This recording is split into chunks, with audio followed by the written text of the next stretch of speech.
ang DXRS 918 sa Surigao City. Basta balita at serbisyo publiko. Tatak RMN. 45 minutos nakalabay sa alas 12. Isama na sa inyong tanghalian kasama sa mainit na kanis sa inyong hapagkainan ang mga naglalagablab na balita sa Express Balita. Malinaw, walang kulang, walang labis. Express Balita. Express Balita. Sa Express Balita mga kasama ning kabuntag kung nakaudtuhon ning adlaw nga Lunes sa Pizza 30 na sa buyan sa Marso tuig 2026 sa ngalan sa Tibok Puwersa sa RMN DXRL Surigao sa pagpangunas ng Station Manager si Mr. Gaynol Pucho sa Master Control, si J.O. Bataan og sa transmitter site sa Barangay Sabang, si Dudong Kiano ingon man si Perly Fernandez sa ngalan ni Radyoman Jojo Perol kini yung Radyoman sa RMN DXRL Surigao Gerson Galotera Fuentes og welcome diri sa itong panagiban masama sa itong programang og kuman na sa uluhan sa mga nahipos nga balita.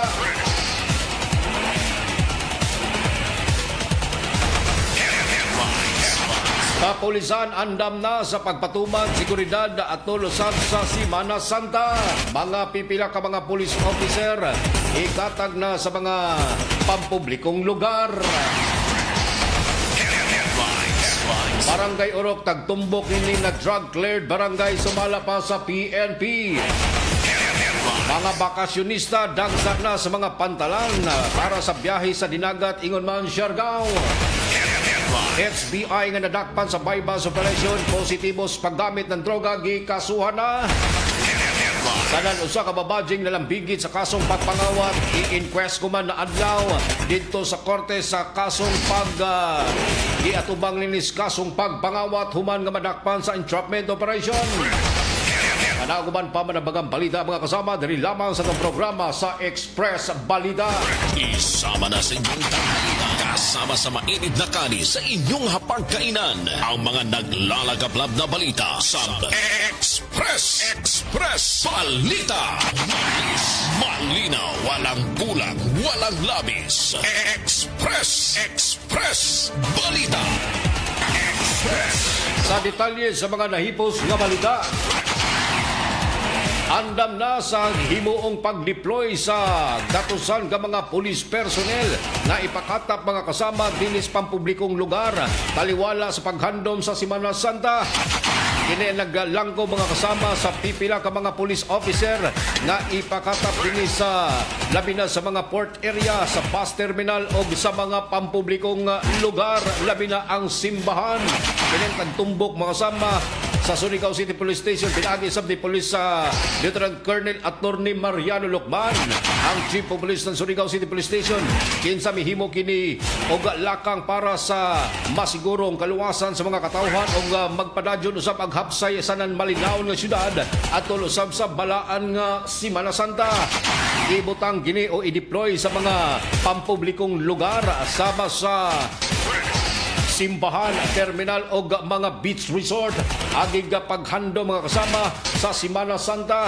Pagbutyag usab sa PNP na kini ang nahimong lakang mga kasama para mapabiling hapsay sanan amping usab ang mga katawhan o mga magtinabangay aron usab nga malikay sa bisan uno nga mga insidente sama sa mga kasong pagpangawat kun kini mga kasama adunay puruhan nga biktimas pagpanglungkap ang pipila ka mga Pinoy-anan kinsa magbutang usab kini o mga bantay labi na gyud ang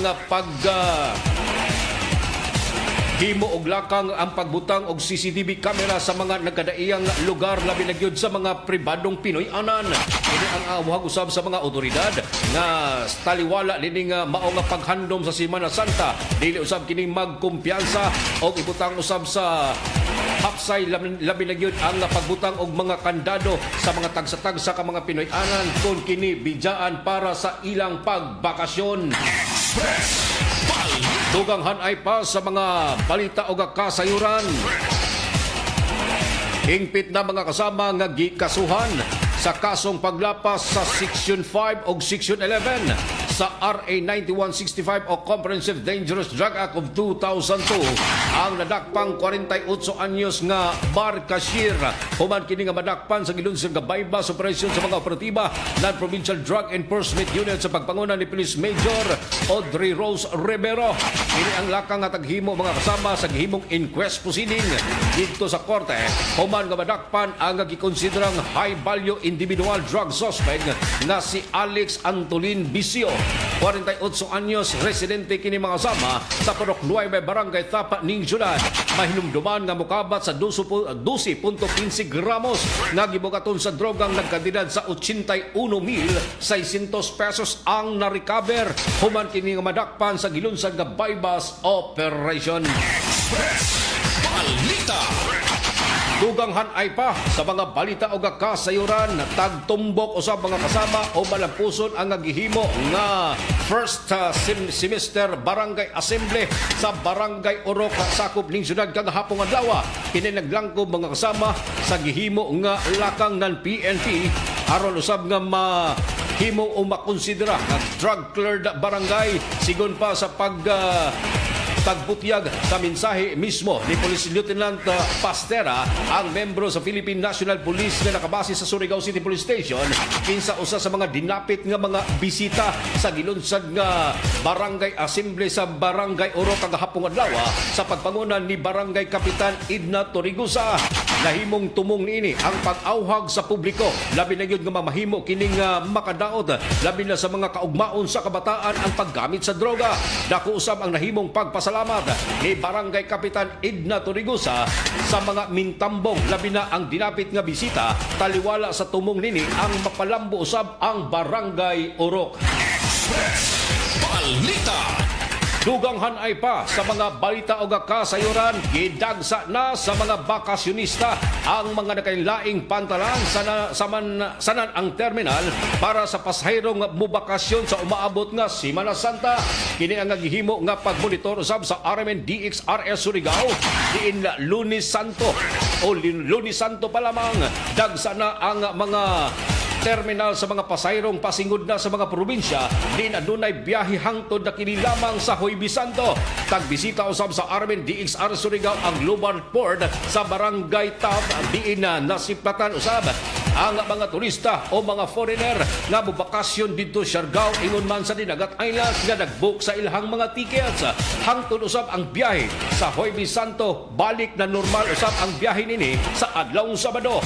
Lakit usab sa tagmonitor ng RMN DXRS labi na gyud sa mga kawani ng Coast Guard ingon man sa mga kawani ng City Disaster Risk Reduction Management Office kun sa CDRRMO ang mga beach resort sa Barangay Ipil sanan sa Barangay Mabwa ang mga tourist destination nga sagad pagadagsaon panahon sa paghandom sa Semana Santa. Balita. 53 minutos na kalamay sa alas 12 mga kasamas. Duganghan ay pa sa tuang balita o kasayuran.